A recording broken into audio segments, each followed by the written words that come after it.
it's gone. Fortunately, today is the day that my 1968 Pontiac LeMans has met its maker.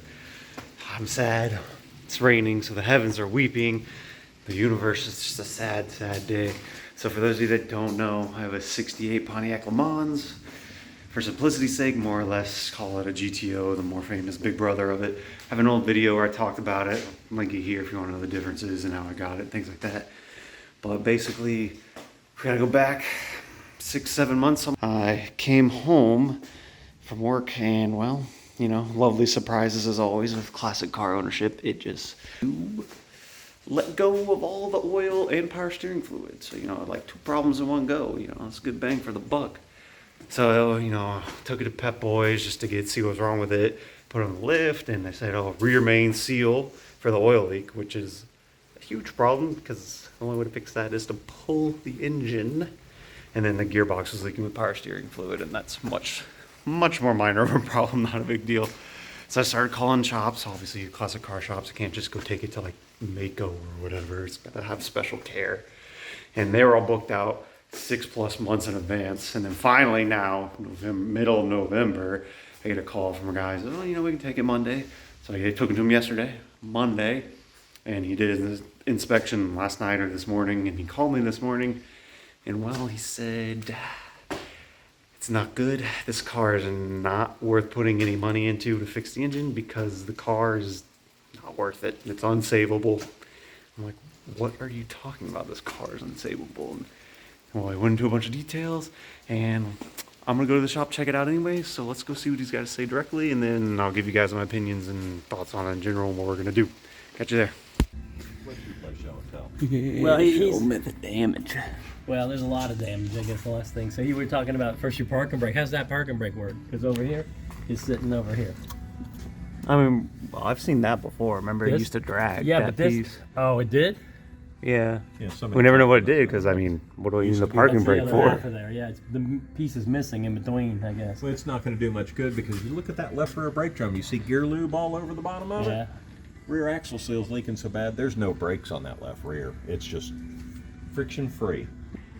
Now, am I worried about the oil leaks? Yeah, it's got its share, but that's not the problem. Right, I'm the with problem you. is you have to have something worth fixing. And the entire floor pan's rotted out. We haven't gotten into the back yet. When you get to the back, it's worse. Show me. That is all fiberglass right there. Oh, this whole back area right here. Yeah, all of this that you can reach inside, that's inside the trunk what you're seeing. This side, they didn't even bother fiberglassing, it's just got shit down in here. That's inside of your trunk. The worst of it is the whole right side of that frame rail and the whole floor pan, every inch of it, from the trunk all the way forward. So obviously, though, the takeaway is after you showed me all this stuff, in your mind, it's just not worth the amount of money you have to put into it to restore it. Yeah. I don't think You'd just be that better off buying a better one to work with. You would be much better off. This is rust. I was like, yeah, I've never seen that. That's relatively That's new. a paint Well, bubble. when it's down here, it's real hard to see because it rolls Of course, under. of course. But you can see the paint's not adhering, it's popping off. There's rust bubbles. There's cracks. Now, is that just coating, or is that the actual That's rusting? coating that's Over not the sticking rust. to anything. Painted but over. It's or sprayed rusted over? up inside of there pretty badly. You saw the chunks floating Yeah, around the right. frame on the other side. I'm not encouraging you to fix this. I think it's financially not rewarding. If you had owned this car since 1968, you knew it was rusted, but you wanted to preserve it, fine. This can be saved. Yeah, I see that in there. But the cost to do it will exceed the value. Well, and that's by- why we want to know that kind of stuff. I mean, we don't want to put the money in there. You'd be better off buying one in a much better shape.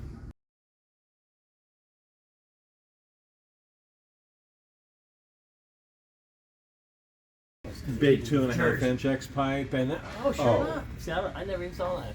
Yeah. and that's That's a weird way to bring it down. well, that's if you don't have it the Why? right size, why not run it out the back the right size? 1.5-inch dual with X pipes, and then as soon as it gets to the rear axle, it chokes down. So you think it's just a bad shop? everything I've seen. Because I assume about that this guy, car. with all the pictures and videos, he's probably paid a ton of money to do all that. I told him the same thing, dude. So I in the watched shop video just earlier. screwed him? You won't believe how much effort went into what they were doing to the car. No, he was screwed over. They didn't put a lot of effort into this car. Look at that. Yeah, body mounts are Yeah, just just disintegrating. destroyed, And yeah. if I try and lift this body off to replace the mounts, It will fall apart. This part would fall apart. the doors would probably never close again. Yeah. There's no structure to this. I mean, you're putting holes in the car by pushing your finger through. And it's been covered over. Someone intentionally goobered over that with something. Here's a piece of rust hanging out that's part of the body. Surface paint adhesion here is terrible. Rust bubbles popping out. I can see a vertical line here. Looks like they spot welded in a piece of metal. I don't know if it went that way or that way, but there was a scene. Probably rusted. Because this is where I've seen a lot of rust on it. Well, when you saw that, that should have been your red flag to go, nope. I didn't see it done. till just now. It's a shame because from 25 feet, it's a good looking car. Exactly. But the bottom line is, I would not invest any more money in this thing.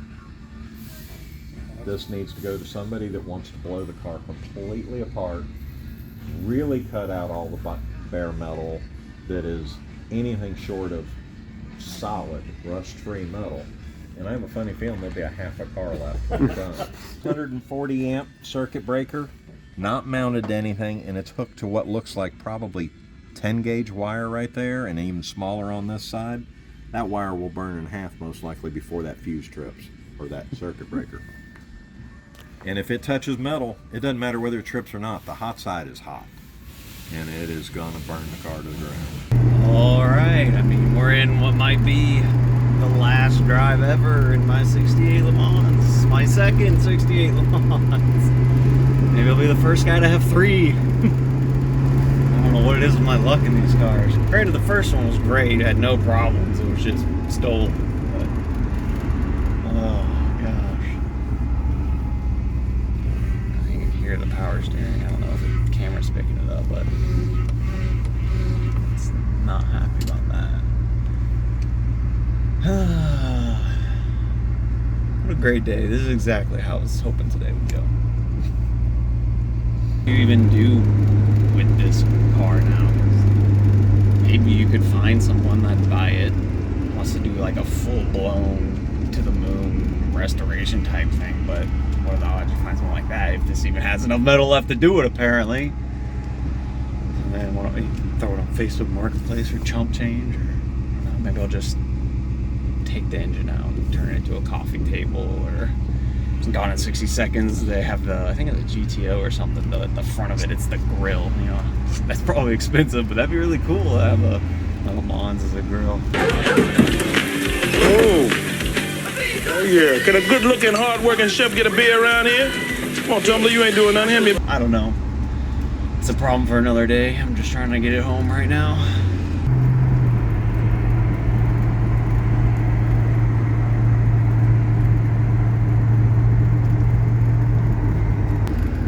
What a good car. So many memories in both my Le Mans. So much fun, so much attention, so unique. It's gonna be hard to replace. Alright, there you have it. So, long story short, I'm screwed. Leave a comment down below, let me know what I should, one, do with this car. Do I try to sell it to someone as a project car and get as much money as I feasibly can? Do I chop it up and turn the engine into a dining room table, or something else? Let me know. More importantly, what should I replace her with?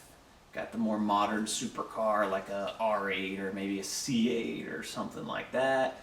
Or maybe, you know, 68 Charger. I don't know. Keep it old school. Or something else. Leave a comment. Let me know. I'm open to consideration. But I can't let her go without one last send-off, so let's see what she's got left in her.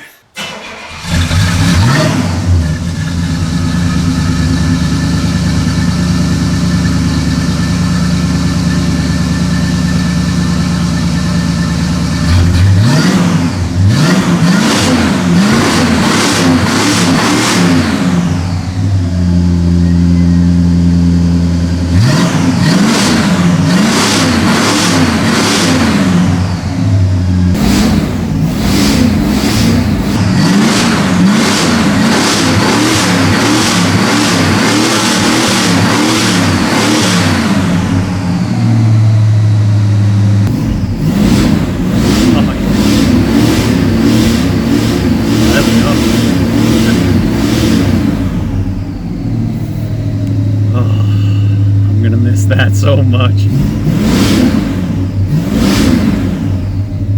Great car.